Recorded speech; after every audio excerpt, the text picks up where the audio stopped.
O Espiritismo e Jesus, a fé raciocinada em contraposição à fé cega. José Gilbervan de Oliveira. Prefácio.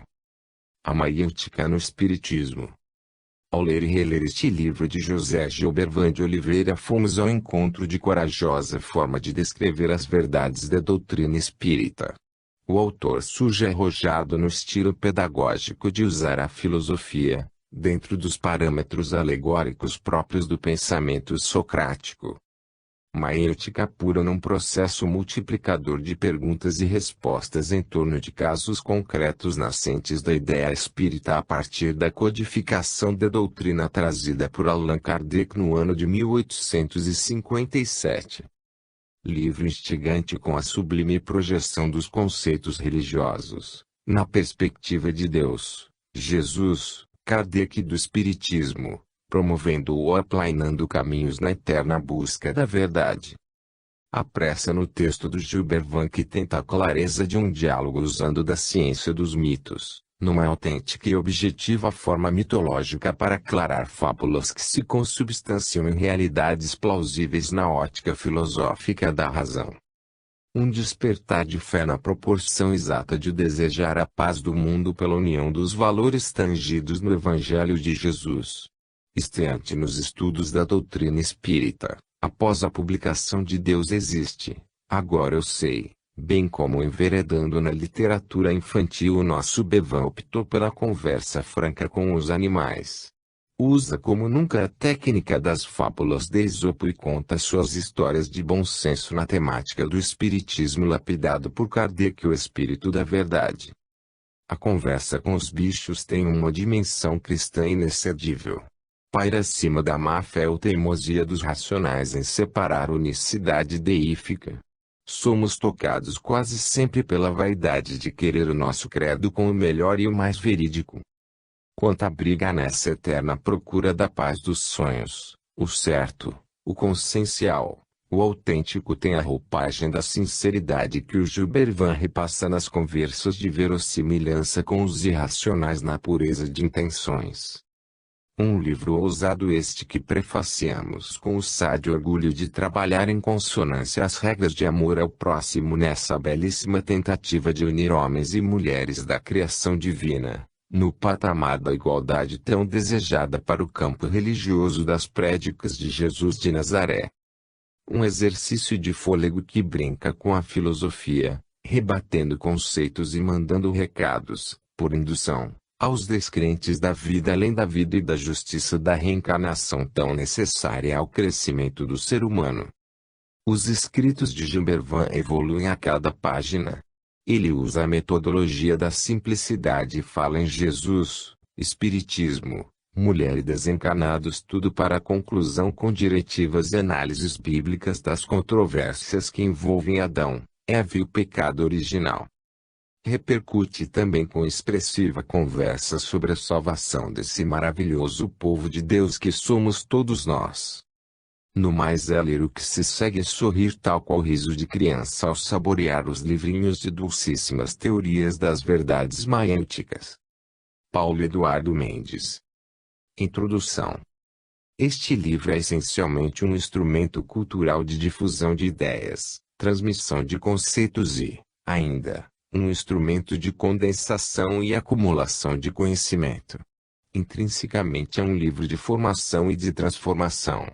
Destina-se às pessoas de todas as crenças e religiões, uma vez que o seu maior objetivo é transmitir conhecimento e informação. Presta-se especialmente àqueles que têm mente aberta e sabem que os paradigmas não são permanentes e devem ser quebrados. Quanto mais nos acercamos dos conhecimentos universais existentes, mais capacitados estaremos para duvidar e criticar certas verdades pré-estabelecidas, em prol de uma existência mais racional e proveitosa em todos os sentidos. Porque a ideia de que são os bichos quem nos mostram as lições.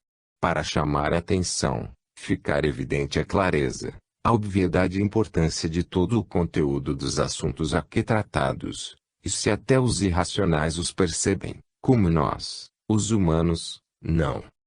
Para nós seres pensantes, racionais, Dotados de inteligência e comprometidos com o bem e em sintonia com o universo, torna-se imperioso que tenhamos discernimento. Façamos uso da razão sem esquecer que somos responsáveis pelos nossos atos e só colhemos o que plantamos. Por isso mesmo, é dever cívico de cada um externar os seus convictos sentimentos e verdades, a bem da humanidade, desde que a referida convicção advenha da reflexão, da fé e da sintonia com o Criador. Temos o dever de nos expor, por questão de consciência íntima e em nome de uma consciência maior, coletiva e universal. Quanto ao resultado que este livro trará, observo introdutoriamente. Ao lê-lo com a devida atenção e acuidade, daremos-nos conta da nossa imperfeição e pequenez temporária, diante da grandiosidade, real figura e personalidade de Jesus, estampada e apresentada. Porém, e em seguida, perceber-nos-emos grandes e importantes no contexto da criação divina, nos planos de Deus. Esse processo ampliará a nossa consciência e a nossa razão, ao ponto de nos levar a sentirmos-nos incomodados, culpados e reprovados diante da iminência de um erro, uma falta que estejamos prestes a cometer, e o mais importante e animador, a certeza, a esperança e a consolação de que nós temos conserto, temos jeito e que um dia alcançaremos o objetivo que Deus tem para nós, a tão almejada eterna felicidade e a paz espiritual. Entretanto, será bom lê-lo até o fim. Não desista se achar que alguma coisa está em desacordo com o que você conhece. Acredita ou pensa. Vai até o fim. Afinal de contas, a fé deve ser ecumênica e este livro não tem o propósito e nem o interesse de que você mude sua opção religiosa. Entenda-o como uma informação a mais, até mesmo para reforçar a sua fé e a sua crença. Na nossa consciência, no seu maior grau de pureza, perfeição e alcance, estão registrados, gravados os planos de Deus para cada um de nós, sendo ela, portanto, a maior autoridade que nos fala, por toda a nossa existência. O Espírito Santo teológico nada mais é do que o grito da consciência de cada um. Um pouco de filosofia. Ganha quem leva a vida a sério, mas trata as coisas sérias com simplicidade e leveza.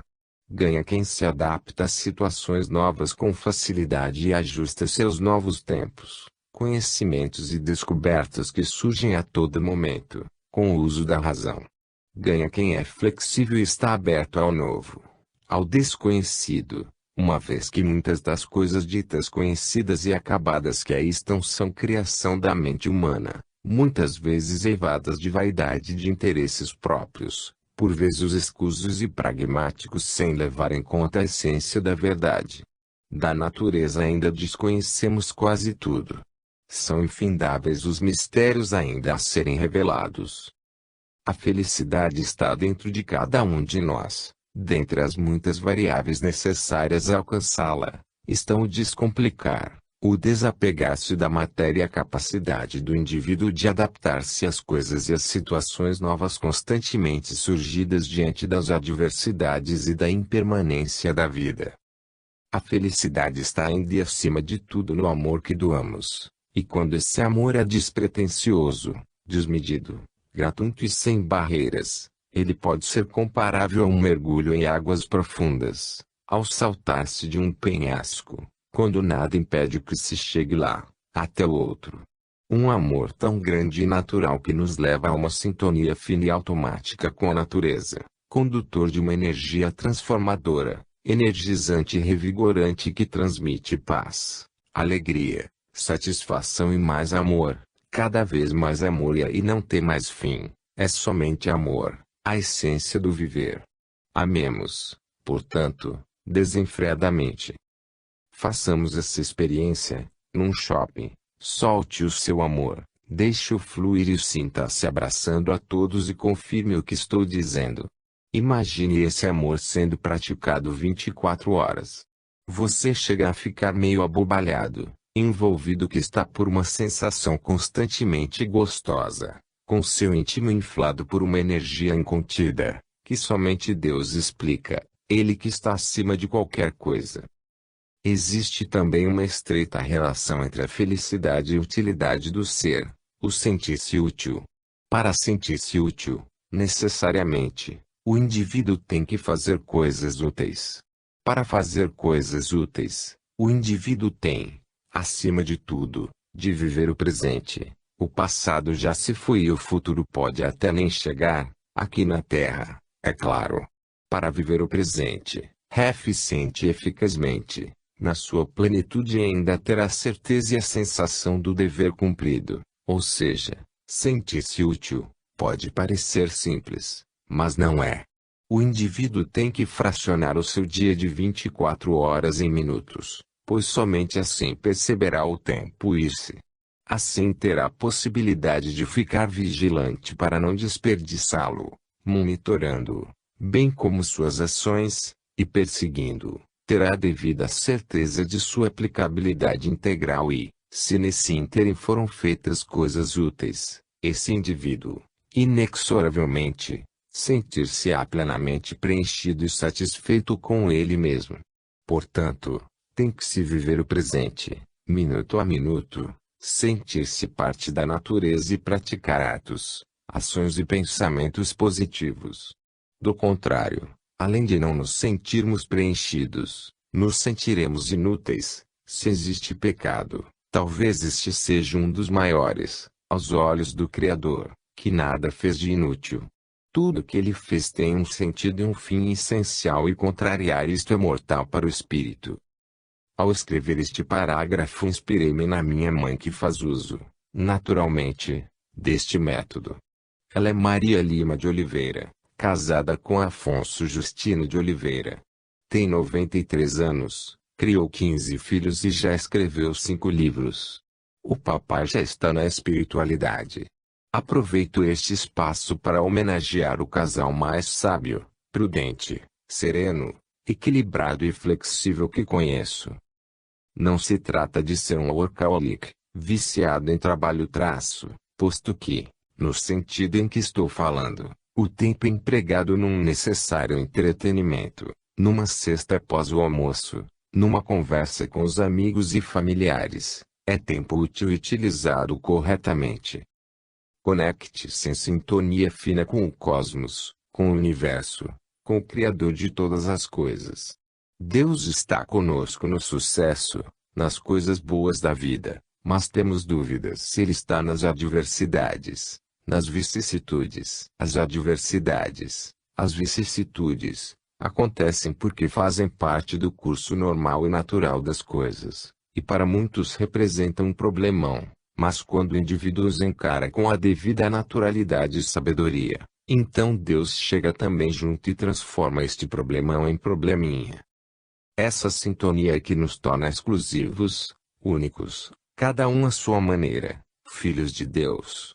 Ela representa a nossa escolha em Deus, em contraponto com muitas pessoas desavisadas que interpretam certas passagens da Bíblia como se existissem pessoas e raças escolhidas de Deus. Deus não escolhe ninguém, muito menos uma raça em detrimento das outras. Todos são seus filhos. No entanto, sim, nós o escolhemos. Do contrário, Deus seria tudo, menos Deus. Acreditamos que é importante ver sempre o lado positivo das situações e fazer valer o bom humor para recuperar o controle sobre o que pensamos. Entendemos que é fundamental aprender a focar o positivo e procurar o aspecto lúdico da vida. Um mesmo acontecimento pode ser encarado com sentimento de humor e ser facilmente ultrapassável ou, pelo contrário, ser vivido com dor. Há mulheres e homens infelizes somente porque um dos parceiros chega tarde em casa, lamentável, não. E há mulheres e homens felizes, mesmo diante de uma grande tragédia, glorioso, não. Quando controlamos as emoções, para isso usamos a razão e a inteligência, e amparamo-nos na fé, ficamos menos dependentes dos acontecimentos. Quando estamos com emoção tensa, bloqueamos a nossa racionalidade e reagimos por puro instinto, como animais irracionais, fazendo-se mister que nada decidamos nesse momento de tensão, pois nestas condições, os 30 segundos iniciais são cruciais. podendo induzir-nos a cometer os maiores erros de nossas vidas.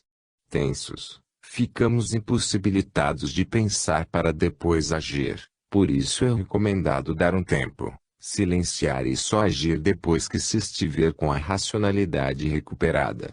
Temos que perceber que mais importante do que aquilo que se passa à nossa volta é o que pensamos e a maneira e atitude que incrementamos para enfrentar os problemas. Nós somos o resultado dos nossos pensamentos.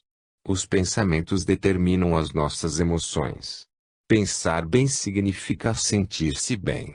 Às vezes, com uma simples mudança de pensamentos, resolvemos um problema. O ser humano pensa constante e ininterruptamente, podendo estes pensamentos serem conscientes ou inconscientes, restando, por conseguinte, tão somente gerenciá-los e proteger as nossas emoções com o fim de termos a nossa mente como nossa aliada. Tem gente que é um eterno escravo das culpas, prisioneiro do passado e servo das preocupações futuras, tornando-se vítima, portanto, de suas mazelas psíquicas. É imprescindível que gerenciemos a construção dos nossos pensamentos e protejamos as nossas emoções. Do contrário, ficaremos à deriva e ao alcance fácil de influências de espíritos menos esclarecidos e à mercê dos transtornos psíquicos, confirmando a máxima de que os nossos maiores inimigos estão dentro de nós e não fora, no exterior. Lembremos que tempo é questão de prioridade. Prioridade é aquilo que é essencial. Essencial é aquilo que está em primeiro lugar. Não confundamos essencial com fundamental. Fundamental é aquilo que dá fundamento para se chegar ao essencial. O fundamental é apenas a escada. Todas as vezes que o fundamental nos ocupa mais que o essencial, estamos complicando as coisas e consequentemente nos complicando. Façamos com que a vida valha a pena. Na concepção do homem existem duas verdades, a absoluta e a relativa. A absoluta é toda emanada de Deus e a relativa, toda emanada do homem. Em essência, somente existe a verdade absoluta, pois a relativa é condicional e cada indivíduo pode ter a sua e esta é tratada de indivíduo para indivíduo, uma vez que ela é decorrente diretamente da visão de cada um, baseada na expectativa, na vivência, na experiência e no conhecimento, digamos, no mundinho de cada um. Isto significa dizer que apesar das verdades serem absolutas, só a percebemos de forma relativa. No entanto, nestas verdades relativas reside a individualidade de cada um de nós. Portanto, mesmo efêmeras, elas devem ser respeitadas pois, espiritualmente falando, o indivíduo de hoje não é o indivíduo de ontem e com certeza não será o de amanhã, uma vez que a lei do progresso espiritual nos impõe e nos leva a esta verdade absoluta, verdade de Deus. Finalmente, acreditamos que só existe uma verdade. O resto são pontos de vista relativos a cada indivíduo e cujas interpretações estão na visão de cada um. A verdade liberta e não aprisiona.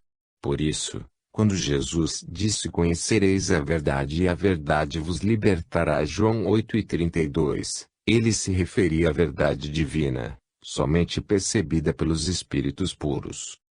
A lei da impermanência das coisas assevera-nos, sabiamente, que nada é definitivo. No entanto, como o Criador nada fez e nada faz de inútil, na natureza nada se perde e tudo se transforma, pois ele está sempre e continuadamente criando. É oportuno frisar que as leis universais estão subordinados aos elementos material e espiritual. A ciência natural ocupa-se do elemento material e o espiritismo, ciência, filosofia e religião, ocupa-se do elemento espiritual. Das leis que regem a vida espiritual, o homem tem pouco conhecimento. Há muitos mistérios a serem desvendados, ainda. Digo desvendados porque o homem, na sua pequenez, e embora ele esteja em contínua, progressiva e evolutiva marcha espiritual, ainda não alcançou essas leis universais na íntegra. Eis a razão de tanta crença, nas superstições, nos dogmas, nas alegorias e nas lendas mitológicas. uma grande parte da humanidade ainda é cega espiritual. O homem continuará assim até que reconheça a essência da sua natureza espiritual e até que tenha largado o seu horizonte moral. A conscientização, a luz, fatalmente virá, no devido tempo, pode ser no instinto ou por pura intuição, independente de conhecimento propriamente dito. O orgulho e o egoísmo são seus maiores entraves, o amor e a humildade, o contraponto-chave. Não é à toa que Jesus fez dos mais humildes e leigos os seus discípulos e disse que um profeta só não é honrado em sua terra natal. João 4:44 e Marcos 6:4. No entanto, o encaminhamento e o andamento da marcha espiritual estão de acordo com os desígnios de Deus. As leis universais são imutáveis, eternas e perfeitas, razão por que tudo é milagre na natureza, não de maneira sobrenatural, como querem os povos primitivos, mas de maneira admirável, e isto testemunha a sabedoria divina.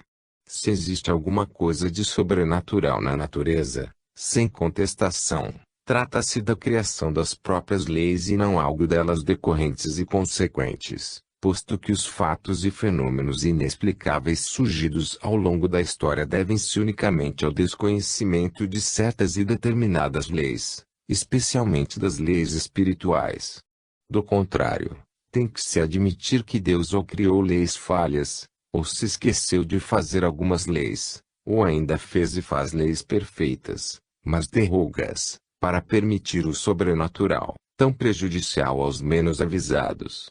Admitir qualquer uma dessas hipóteses é irracional, desabunador, inconsistente e incoerente com os atributos de Deus. Essa verdade já está sobejamente comprovada, apenas alguns não a enxergam. Os animais irracionais falam aos humanos. Deus, Jesus, Kardec e o Espiritismo. A história a seguir dá o pontapé inicial deste livro. Ela é apenas um pretexto para eu, como narrador, introduzir o que os bichos querem dizer e registrar em nós, humanos, para a posteridade, a verdade absoluta e a relativa por eles pesquisadas. É sabido que existem os animais racionais e os animais irracionais. Os animais irracionais reservaram no seu calendário um dia para homenagear os animais racionais. Certa vez, para uma destas comemorações, resolveram convidar os animais racionais. Aceito o convite, os animais racionais formaram um grupo de representantes da maior importância moral, ética e religiosa. Durante as comemorações, os representantes dos animais racionais dividiram-se de modo que cada um ficou com um grupo de animais irracionais, por questão de educação e deferência.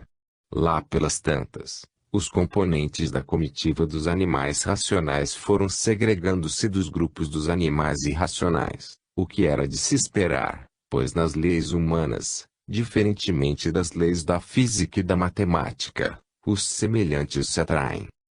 Observe o registro que os indivíduos escolhidos para compor a tão honrada representação foram os homens mais importantes dentre todos os humanos. Ao mesmo tempo formou-se um grupo de animais irracionais composto dos mais importantes, com o objetivo de eleger um olheiro que assuntaria o que se passava dentro daquele grupo dos respeitáveis Homo sapiens. Os irracionais queriam saber o que os racionais tanto conversavam, se podiam tirar algum proveito a seu favor, pois eram seres pensantes e inteligentes, após o que, elaborariam um relatório circunstanciado a ser submetido à apreciação de todos. O olheiro observou que eles estavam descontraídos, conversavam, gesticulavam, gritavam, abraçavam-se, riam e até choravam, coisa de humanos. Discutiam assuntos sérios e amenidades e também faziam algazarra. Num certo momento um componente teve de se afastar do grupo e após a sua ausência um comentou, cara bom, esse. E outro, pena que é protestante, evangélico. A conversa continuou e mais outro se ausentou quando um dos componentes falou, inteligente esse cara, não? Então outro disse, pena que é católico. A conversa continuou animada e mais outro teve que se ausentar, Quando mais uma vez alguém disse, sujeito caridoso, esse. E outro complementou, e temente a Deus. Mas alguém se adiantou dizendo, pena que a testemunha de Jeová. Mais uma vez outro se ausentou. Alguém fez um comentário positivo sobre o mesmo e outro falou, pena que é budista. Ainda uma vez outro teve de ausentar-se e um fulano disse, é o melhor cara que já conheci. E outro, pena que é espírita. E assim sucedeu, sempre que alguém se ausentava. Um elogio por parte de um e uma ressalva por parte de outro no que dizia respeito à religião. No seu relatório o olheiro foi objetivo, narrando os acontecimentos literalmente da forma como haviam ocorrido, sem dar uma opinião pessoal dos fatos. Muito embora tenha achado estranhos os comentários acontecidos sempre à saída de alguém daquela roda. Colocou o relatório à disposição e apreciação dos demais. Intrigou a todos essa multiplicidade de religião, chegando a causar espanto. Porém, mais espantoso ainda era cada um querer dizer que a sua era melhor. Fizeram várias cópias do dito relatório e distribuíram entre eles, tendo sido recomendado que levassem para suas famílias e vizinhança também tomarem conhecimento. Foi agendada uma nova reunião para a semana seguinte, quando tomariam as providências necessárias ao caso, pois um absurdo destes não podia ficar impune. Então, novamente se reuniram e quanto mais discutiam o assunto, menos entendiam. Aí a coisa pegou fogo. Até os mais sábios não alcançavam o porquê destas variedades de crenças e tradições religiosas. Argumentavam entre si, nós acreditamos em um só Deus e nem religião temos. Mas sabemos que é importante seguir o que Jesus ensinou, praticou e recomendou, amar a Deus sobre todas as coisas e ao próximo como a nós mesmos, e que só o amor e o bem interessam. Será que esses humanos não alcançam isso também? Ou seja, que tudo reside apenas e tão somente nisso. Porque essa variedade de corrente, de tradição religiosa? Como podem esses humanos complicar tanto uma coisa tão simples? Eles não conhecem a parábola do bom samaritano? Jesus mostrou e demonstrou cristalinamente, ao citar a dita parábola, que para ser cristão independe de religião, ensinando e dizendo a todos, vejam que o samaritano portou-se como cristão, amando a Deus sobre todas as coisas e ao próximo como a ele mesmo. Dizendo-lhes e mostrando-lhes ainda, preocupem-se menos com a forma e mais com o conteúdo. Saiam da teoria e busquem a prática. Mais vale seria agir como cristão independentemente de religião, do que conhecer profundamente o Tripitaka, livro sagrado do budismo, o Tanakh, livro sagrado do judaísmo, o livro dos Vedas, livro sagrado do hinduísmo, a Bíblia, livro sagrado do cristianismo, o Alcorão, livro sagrado do islamismo e a doutrina espírita. O leão adiantou-se e fez questão de esclarecer. Os samaritanos eram considerados pessoas más, hereges e os fariseus, os sacerdotes e os religiosos judeus eram tidos como bons. O fato de o próprio Jesus ser judeu dava ainda mais força à mensagem da parábola. Hoje, os termos foram invertidos. Bom e samaritano referem-se a qualidades positivas. E ser chamado de fariseu tem uma conotação certamente negativa.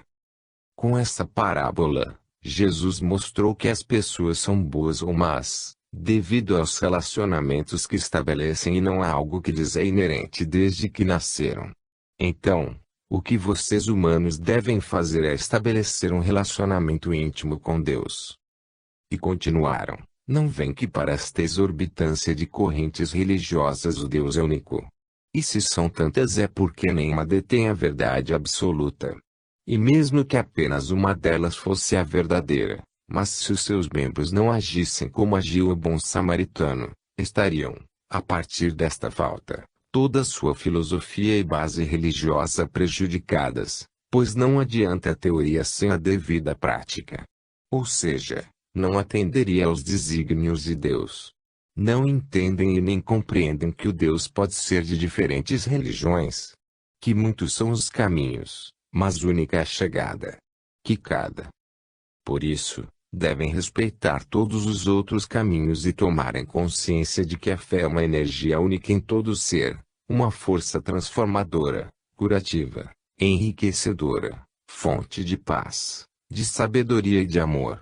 Que a fé pode ser ecumênica e respeitosa, mas deve ser essencialmente racional. A propósito, o macaco registrou o que pesquisou e extraiu do livro O Espírito e o Tempo, de J. Herculano Pires. A crença pela crença, a fé pela fé, a obrigação e a necessidade de aceitar a tradição, como verdade absoluta, acabada e perfeita, são características dos horizontes primitivos, das fases de predomínio do instinto e do sentimento. Na proporção em que a razão se desenvolve, em que o homem aprende a pensar e a julgar, a fé cega, tradicional, já não pode satisfazê-lo. A fórmula comodista, creio porque creio, exigirá um substituto dinâmico e fecundo, creio porque sei. A religião espiritual, desprovida de culto externo, iluminada pela razão, individualiza-se. O cristão não precisa do sacramento de um sacerdote, do beneplácito de uma igreja, mas tão somente da pureza da sua própria consciência. O rito do batismo, que Pedro exige dos novos adeptos, juntamente com a circuncisão, repugna a Paulo, que o substitui pelo batismo do Espírito, ou seja, a elucidação evangélica, seguida do desenvolvimento mediúnico. O mediunismo profético se generaliza, porque o Espírito se derrama sobre toda a carne, e a fé, iluminada pela razão, deixa o terreno primário da crença, para elevar-se ao da convicção, através do conhecimento direto da realidade espiritual, tão clara e positiva quanto é material. A mediunidade desenvolvida encoraja os apóstolos, que se mantêm em contato com as forças espirituais, para enfrentar o poder temporal. Os mártires, os santos e os sábios encherão o mundo de espanto, com as luzes de uma nova e vigorosa concepção da vida, que eleva o homem acima de si mesmo. É evidente que tudo isso não se realiza de um dia para outro, mas através de um lento processo de evolução social, econômica, cultural e espiritual. Jesus se chamava a si mesmo de semeador, porque conhecia o lento processo da semeadura e germinação das ideias.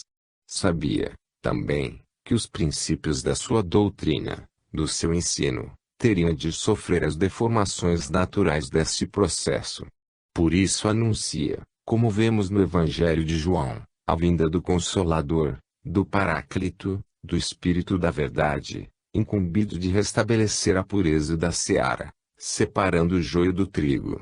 O horizonte espiritual se abre em espirais crescentes sobre o mundo. Primeiro, num círculo restrito de apóstolos e adeptos, oferece o modelo de uma nova ordem. Depois, espalha-se pela terra, modificando as consciências, mas comprometendo-se com os elementos da velha ordem. Por fim, domina o mundo, mas impregnado das heranças mitológicas, e só então consegue romper as perspectivas apocalípticas de um novo céu e uma nova terra, através da reforma protestante do Espiritismo.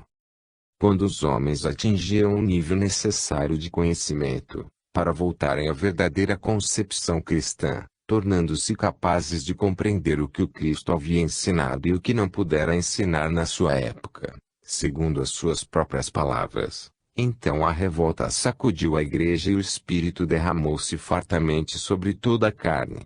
Lutero encarnou a luta contra o paganismo idólatra que invadira, como terrível joio, a seara cristã. Combateu corajosamente o comércio de indulgências. Reclamou e impôs a volta ao Cristo e os textos esquecidos do seu Evangelho. Mas, depois de Lutero viria o Espírito de verdade, para estabelecer o retorno não somente à letra, aos textos, e sim ao próprio espírito do Evangelho, a essência espiritual do cristianismo.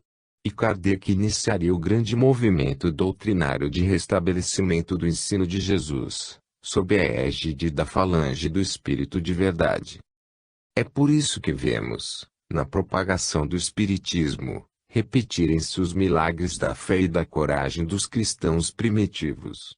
Completa-se, com a Era do Consolador, o ciclo espiritual iniciado há 2000 anos, pelo próprio Cristo.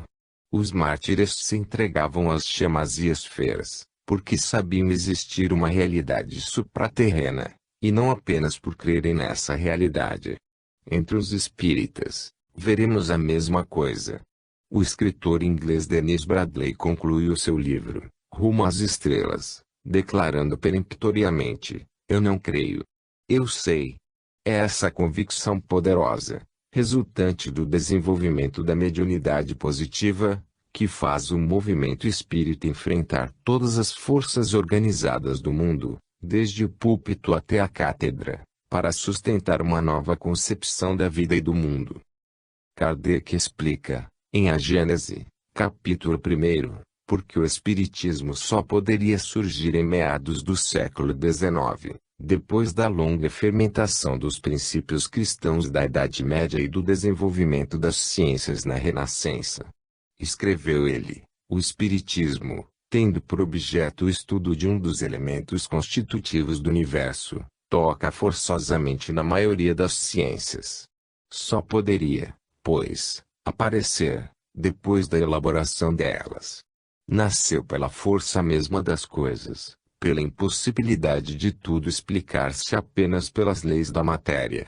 Como se vê, da conjugação dos elementos materiais e espirituais, em evolução simultânea, resulta no clima que permite ao mundo atingir a plenitude do horizonte espiritual, onde a mediunidade positiva se torna a fonte de esclarecimento e orientação dos problemas do espírito.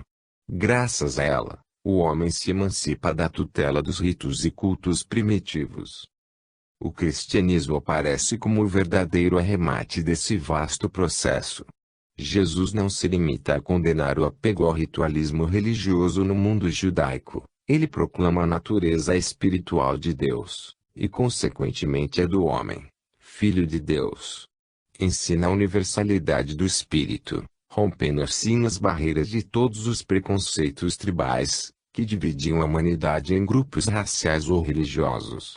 Mostra que o samaritano podia ser melhor que um príncipe da igreja judaica e adverte a mulher samaritana que Deus devia ser adorado, não através de fórmulas exteriores, em locais considerados sagrados, mas em espírito e verdade.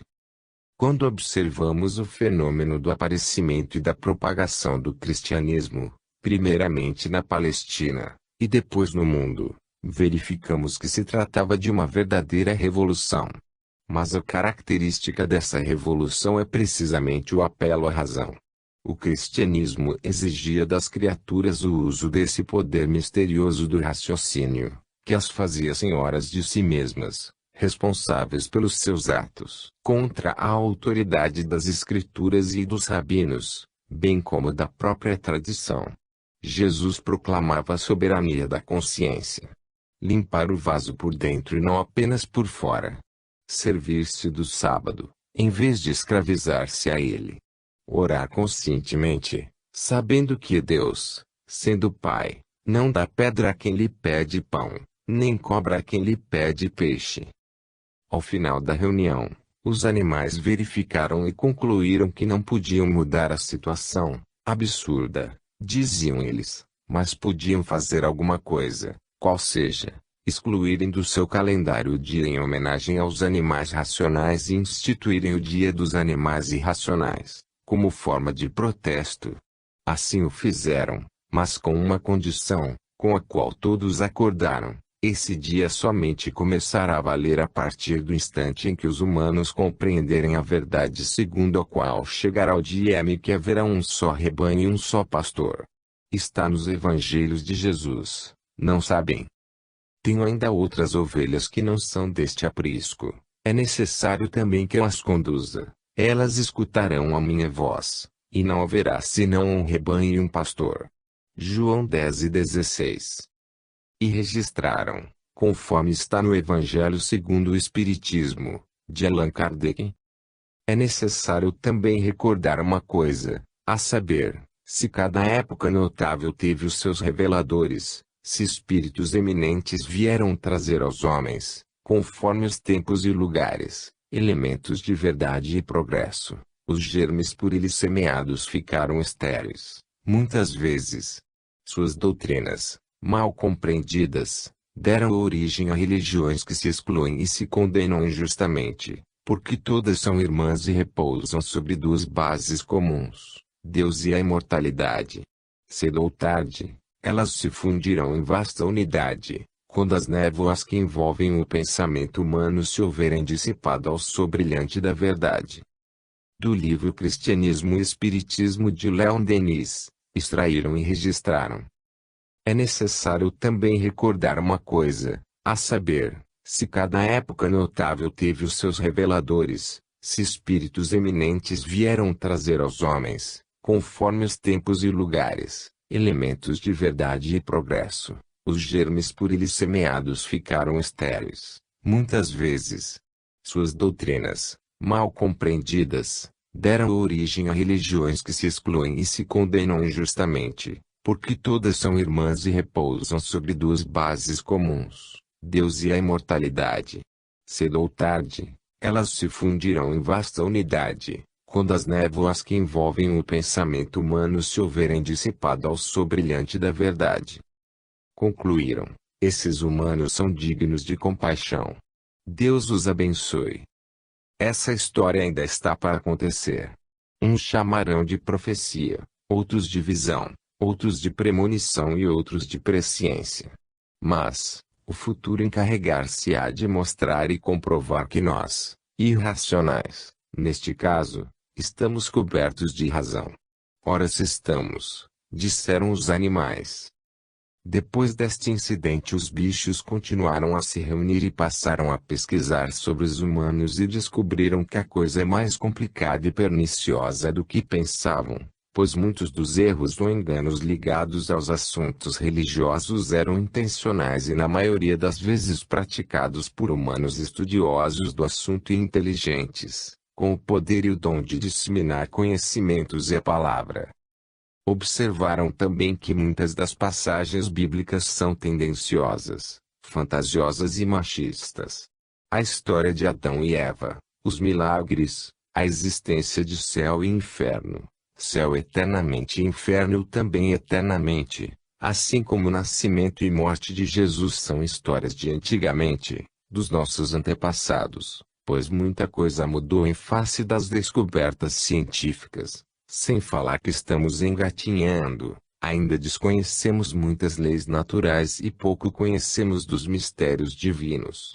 Contudo, descobriram que nem todos os humanos são dessa estirpe, alguns são igualmente estudiosos destes assuntos, inteligentes, racionais, sábios e comprometidos com a verdade. Pesquisaram e descobriram nos anais da história muitas verdades e preciosidades ligadas aos assuntos religiosos, que nos apresentam a seguir. E mais uma vez se perguntaram, por que vocês humanos continuam tão ignorantes nas coisas de Deus?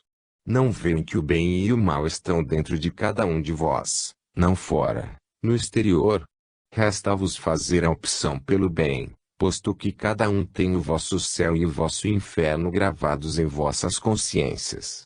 No dia da ressurreição, cada um será o vosso próprio juiz a julgar as vossas virtudes e vossas faltas. Faltas estas que determinarão o vosso lugar de pouso, pois tudo se dará em conformidade com o vosso crescimento e merecimento, até porque é questão também de sintonia com frequências. Os espíritos inferiores jamais se sintonizarão com a frequência dos espíritos superiores, ou seja, inexoravelmente, terão que ficar no chamado inferno, estado de consciência, necessário, que levará ao reconhecimento de vossas faltas e ao consequente crescimento espiritual pelo arrependimento, pelo resgate, expiação e reabilitação destas faltas, até que alcançardes frequências superiores, sendo a mais elevada delas, o chamado céu, no último estágio, a frequência dos anjos ou espíritos puros. Que a salvação no sentido empregado pelas religiões ortodoxas é uma utopia. Religião nenhuma salva, O indivíduo é que se salva pelas suas obras. Tudo reside no livre-arbítrio, na responsabilidade dos atos, na razão e na consciência.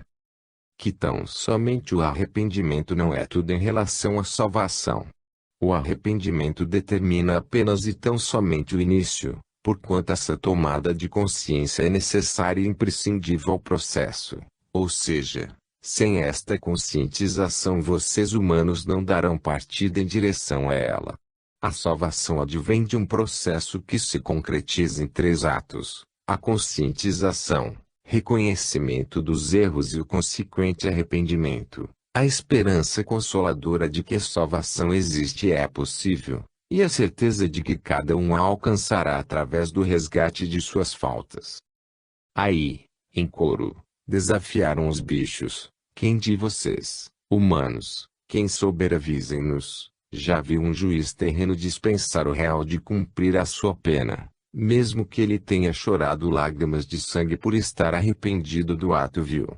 Se na terra isso não acontece, pois as leis de vocês humanos, embora pequenas e imperfeitas, não contemplam essas prerrogativas absurdas, como querem que as leis divinas as contemplem? Todos vocês humanos podem e um dia chegarão à perfeição que Jesus possui. Ele próprio mostrou em seus ensinamentos. Kardec diz: admiti as existências consecutivas e tudo se explicará, conforme a justiça de Deus. O que não puder fazer numa existência se fará em outra. É assim que ninguém escapa à lei do progresso, em que cada um será recompensado segundo o seu mérito real, e ninguém está excluído da felicidade suprema, a que todos podem pretender, quaisquer que sejam os obstáculos que tenham encontrado em seu caminho. A propósito, aproveitando, de sã consciência, vocês humanos acham que Deus criaria um ser eternamente mau? Há demônios, no sentido que se dá a esta palavra. A resposta a seguir é fornecida por espíritos superiores, espíritos de luz no Livro dos Espíritos de Allan Kardec.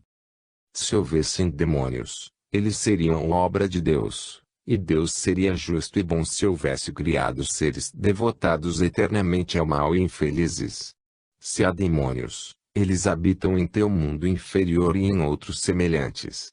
São esses homens hipócritas que fazem de um Deus justo, um Deus mau e vingativo, e creem-lhes serem agradáveis pelas abominações que cometem em seu nome.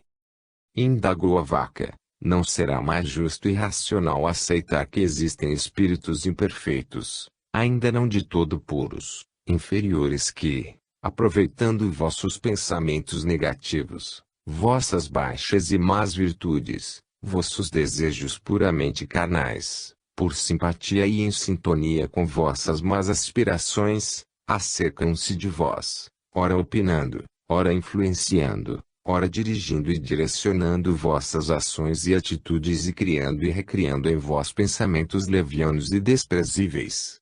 E concluiu: a diferença entre aquele e este outro é que aquele, segundo vós mesmos afirmais, infernizam vossa vida eterna e gratuitamente, enquanto este outro também inferniza vossas vidas, mas pela abertura que dais em conformidade com os vossos maus pensamentos. Do mesmo modo os bons pensamentos atraem os bons espíritos, os espíritos superiores e puros. Diante de vós que somente pensais positivo, até que um espírito inferior poderá intentar alguma ação, mas logo desistirá, pois será improfícuo. O orai e vigiai a que Jesus se referiu quanto aos vossos pensamentos. Vocês humanos têm que entender que a humanidade não se divide em 2 partes, os que se salvam e os que se perdem. O caminho da salvação pelo progresso é franqueado a todos. Todos o percorrem de instância em instância, de vida em vida, todos ascendem para a paz e a felicidade, mediante a provação e o trabalho. Todas as almas são perfectíveis e suscetíveis de educação, devem percorrer os mesmos caminhos e chegar da vida inferior à plenitude do conhecimento, da sabedoria e da virtude. Tudo depende de seus atos e de suas obras, ou seja, de merecimento, exatamente ao contrário do que pregam certas tradições religiosas. A ideia iníqua do pecado de um só homem, recaindo sobre todos, é uma falácia. Não há proscrição nem queda coletiva. As responsabilidades são pessoais. É necessário e oportuno lembrar, frisaram os bichos, que são inúmeros e inesgotáveis os assentamentos históricos, oriundos de diversos lugares e épocas, sobre acontecimentos incomuns, sobrenaturais. Ainda que muitos não passem de lendas, superstições e fanatismo religioso, não dá para descartar tudo, ainda mais em se levando em conta a seriedade dos envolvidos e as evidências materiais. Sócrates, por exemplo, talvez o mais brilhante dos filósofos gregos, viveu por volta de 400 anos antes de Cristo e foi um de seus precursores, assim como Krishna, Zoroastro, Hermes, Fui, Lao-tse, Siddhartha, Maomé e Confúcio. Declarou publicamente que um espírito, a quem chamou Daimon, lhe fazia companhia a todo o tempo e com ele dialogava naturalmente, como se faz com qualquer vivente. A Bíblia, sendo um dos mais ricos documentos da história humana, traz uma vasta coleção de narrativas de fatos extraordinários, incluindo a conversação entre humanos e personagens extra-humanos. Ela registra Moisés falando com o próprio Deus, com anjos etc. Porém, bem antes, vasculhando-se os registros das culturas egípcias, gregas, chinesas e outras mais, encontraremos pistas de que o sobrenatural sempre esteve próximo ao homem, sendo um importante elemento para sua evolução. Também há indícios de influências superiores de diversos gêneros, espalhados por diversos pontos. Não foram os médiuns, nem os espíritas que criaram os espíritos, ao contrário, foram os espíritos que fizeram agir espíritas e médiuns. Não sendo os espíritos mais do que as almas dos homens, é claro que há espíritos desde quando há homens, por conseguinte, desde todos os tempos eles exerceram influência salutar ou perniciosa sobre a humanidade. O Livro dos Médiuns, de Allan Kardec. Damos-vos conta e notícias da existência de registros de rascunhos bem definidos do mapa mundi encontrados em civilizações muito remotas, bem mais antigas que a descoberta de todos os continentes. Tais gravuras só poderiam ser traçadas ou inspiradas por quem pudera ter observado o globo do alto. Para uma pessoa comum daquela geração, que mal sabia contar as coisas, estaria acima de sua condição imaginar e traçar a silhueta do planeta. Tais ocorridos confeccionaram ou colaboraram para a formação de religiões, culturas e lendas. Muito embora nenhuma delas tinha elucidado todos os mistérios. Outras, ao contrário, até multiplicaram as questões, considerando que submete seus adeptos a crenças mirabolantes. O Espiritismo, no entanto, que é ciência, filosofia e religião, vem em vosso socorro, para explicar e desmistificar tudo isso. Vem na hora certa, no momento das grandes transformações, alertando o vosso espírito para que não se perca o fruto sagrado de quantos trabalharam, sofreram e se sacrificaram com vista ao crescimento espiritual de toda a vossa humanidade. Com as provas da sobrevivência, vem reabilitar o cristianismo que a Igreja deturpou, semeando, de novo, os eternos ensinamentos de Jesus Cristo nos vossos corações.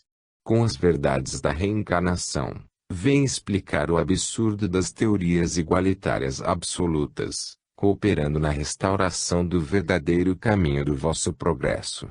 Nestes tempos dolorosos em que as mais penosas transições se anunciam ao espírito do homem, só o Espiritismo pode representar o valor moral onde se encontra o apoio necessário à edificação do futuro. Advertem-nos os bichos, com base em suas pesquisas, que o nosso orbe, a Terra, não é o único planeta habitado por seres, inteligentes ou não. Existem diversos outros mundos, a exemplo de Júpiter, onde os espíritos lá encarnados e desencarnados são muito mais avançados, em todos os sentidos, que nós humanos, porquanto lá eles não se ressentem de paixões iguais às nossas e a dor física não lhes alcança, só para citar algumas características específicas. devido ao apurado grau de elevação espiritual, uma vez que a reencarnação nestes diversos mundos reveste-se de matéria própria e condizente com o adiantamento dos seus indivíduos, com certeza uma matéria muito menos densa que a nossa. E citaram do livro A Grande Síntese, de Pietro Baldi. Se vossa consciência já não vos faz mais admirar qualquer nova possibilidade, como podeis negar a priori uma forma de existência diferente daquela do vosso corpo físico? Pelo menos, deveis alimentar a dúvida a respeito da sobrevivência que o vosso interno vos sugere a cada momento, e que inconscientemente, por instinto, sonhais em todas as vossas aspirações e obras. Como podeis acreditar que vossa terra pequenina, que vedes navegar pelo espaço como um grãozinho de areia no infinito, contém a única forma possível de vida no universo? Como podeis acreditar que vossa vida de dores e alegrias fictícias e contraditórias possa representar toda a vida de um ser? Destaco que pouco a pouco os bichos, como que tomados de uma consciência universal e usando um raciocínio lógico, coisa de Deus, apresentam a nós humanos o Espiritismo como sendo a melhor opção para a condução de uma vida, dentro dos princípios cristãos pregados e exemplificados por Jesus, tendo em vista conter toda sua doutrina, de moral, justiça e de amor, sem entretanto esquecerem, e respeitando portanto, as demais tradições e crenças religiosas. E o que é o Espiritismo? Indagou a serpente. Com base nas pesquisas, em coro todos responderam. Espiritismo é o conjunto de princípios e leis, revelados pelos espíritos superiores, contidos nas obras de Allan Kardec que constituem a codificação espírita, o Livro dos Espíritos, quanto à sua parte filosófica, o Livro dos Médiuns, quanto à parte prática e experimental, o Evangelho segundo o Espiritismo, quanto à parte moral e enfim o céu e o inferno e a Gênese. Ele revela conceitos novos e mais aprofundados a respeito de Deus, do universo, dos homens, dos espíritos e das leis que regem a vida. Revela o que somos, de onde viemos, para onde vamos, qual o objetivo da nossa existência e qual a razão da dor e do sofrimento, conforme está no Evangelho segundo o Espiritismo, capítulo 6-4. O Espiritismo realiza o que Jesus disse do Consolador prometido, conhecimento das coisas, fazendo que o homem saiba de onde vem, para onde vai e por que está na terra, atrai para os verdadeiros princípios da lei de Deus e consola pela fé e pela esperança. A doutrina espírita, segundo o Conselho Espírita Internacional, tem como conceito básico o seguinte: Deus, inteligência suprema, causa primeira de todas as coisas.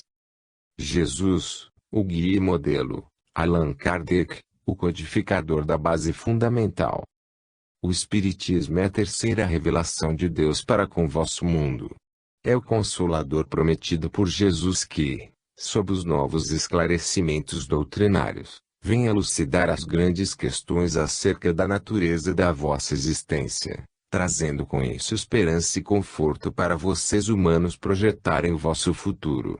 Os fenômenos sobrenaturais vivenciados em diversas partes do globo terrestre, por dentre todas as gerações, foram sinais da influência dos espíritos, sob o conhecimento e consentimento do Criador, para promover o interesse da raça humana nas questões inerentes ao plano superior e, desta forma, promover o próprio progresso dos homens. A primeira revelação foi através de Moisés e a segunda personificada em Jesus Cristo. Na verdade, Jesus não veio trazer-vos nenhuma religião. Até a palavra cristianismo foi invenção dos homens.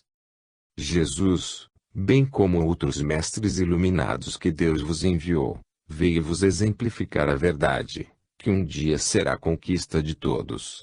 Jesus Cristo veio e vos ensinou através da sua exemplificação e profetizou a doutrina espírita, a terceira revelação, como doutrina a ser seguida e como forma de imortalizar os seus ensinamentos, pois ela é uma consequência destes.